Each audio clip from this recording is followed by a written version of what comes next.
Hay que tener en cuenta que Mary Shelley además inauguró lo que es el género de la ciencia ficción. O sea, una mujer fue pionera en el campo de la ciencia ficción, de la literatura de ciencia ficción. Y luego además más adelante, que también me fascina como escritora, ella llegó a escribir, y yo como escritor de novelas posapocalípticas que soy, ella llegó a escribir también una novela posapocalíptica, ¿no? En el que la humanidad pues llegaba a su fin debido a una plaga. Entonces, aparte de eso, pues como te digo, pues ella fue pionera en el campo de la ciencia ficción, supo crear personajes sólidos. A mí lo que me gusta de los personajes que ella creó fue que para dar realidad hay que, para crear un personaje que de verdad la gente se lo crea, pues ese personaje tiene que tener unas motivaciones reales, ¿no?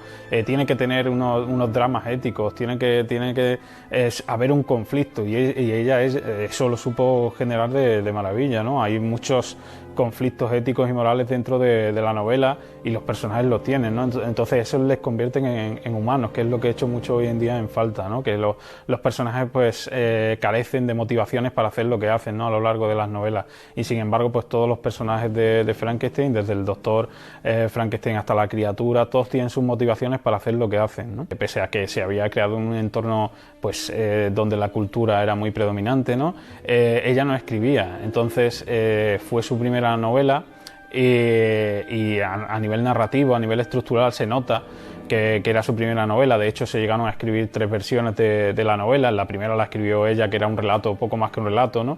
Que escribió allí mismo en Suiza, y luego cuando volvió a Londres, pues ella junto con su marido, pues Percy, le dio muchos consejos, le ayudó a organizarlo más a modo de novela, y fue una edición posterior que hubo. Además ella era muy jovencita, ¿no? Que sorprende, ¿no? Que tan joven pues tuviera la madurez para ya escribir una novela de estas características.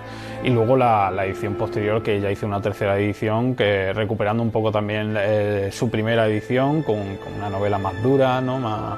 Más cruel, mucho más sólida, que es la que ha llegado hasta nuestros días, es la que conocemos todos, la que hemos leído, y sí que, como comentaba, ella recupera cosas de su primera versión, ¿no? Sin a lo mejor un poco la influencia de su marido.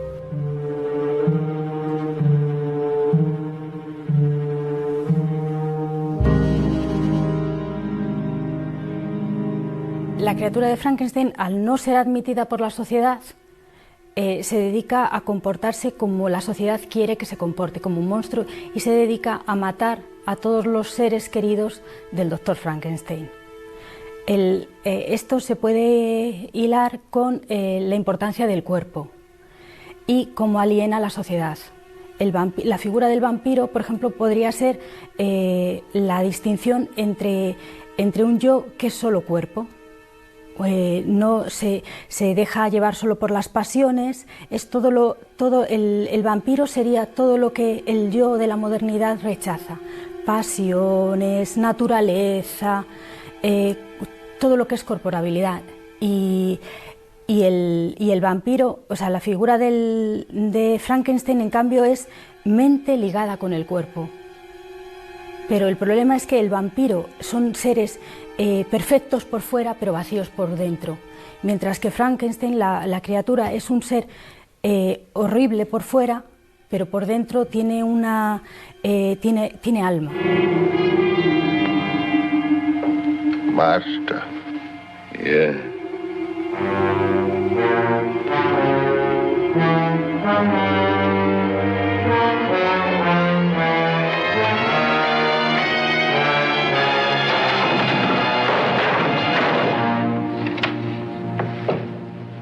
No podemos obviar que la novela se titula Frankenstein o el moderno Prometeo, ¿no? Es decir, el mito de Prometeo está ahí presente ya desde el título. Nunca aparece ese título completo en la mayoría de ediciones que se han hecho, pues tanto en inglés como en español, como en tantísimas lenguas, y solo aparece Frankenstein. Pero no podemos olvidar ese moderno Prometeo, que es el titán, que hay 2 versiones del mito. Una de ellas es la en griego, Prometheus Pírforos, Prometeo el portador del fuego, el que lleva el fuego, y es el primer filántropo de la historia mitológica, por así decirlo, si se puede expresar de esa manera, puesto que le roba un rayo de fuego a Zeus para dárselo a los seres humanos que estaban en una condición absolutamente pues postrada y degenerada, ¿no? Y esa sería una vertiente que aparece en Hesíodo, en la Teogonía, del poeta Hesíodo, contemporáneo prácticamente de Homero, y que luego pues también se vierte en la visión digamos desde el punto de vista revolucionario, matizándolo, que es el Prometeo de Esquilo, Prometeo encadenado. No olvidemos que luego Shelley, el que sería esposo de Mary Shelley posteriormente, escribiría una obra titulada Prometeo desencadenado, y donde aparece ese titán como alguien que se opone completamente al poder establecido, ¿no?, y a la tiranía, ¿no?, en este sentido muy en consonancia con los valores y los ideales de la Revolución Francesa. Y por otra parte, otra vertiente del mito de Prometeo sería la de Prometheus Plasticator, en latín, eso ya aparece en el poeta latino Ovidio, donde Prometeo se convierte de alguna manera en creador. Plasticator significa el que moldea, el que insufla vida, ¿no? Y posteriormente, ya en el siglo II, III, esas dos vertientes se unirían, y esas dos vertientes están claramente representadas en la obra de Mary Shelley.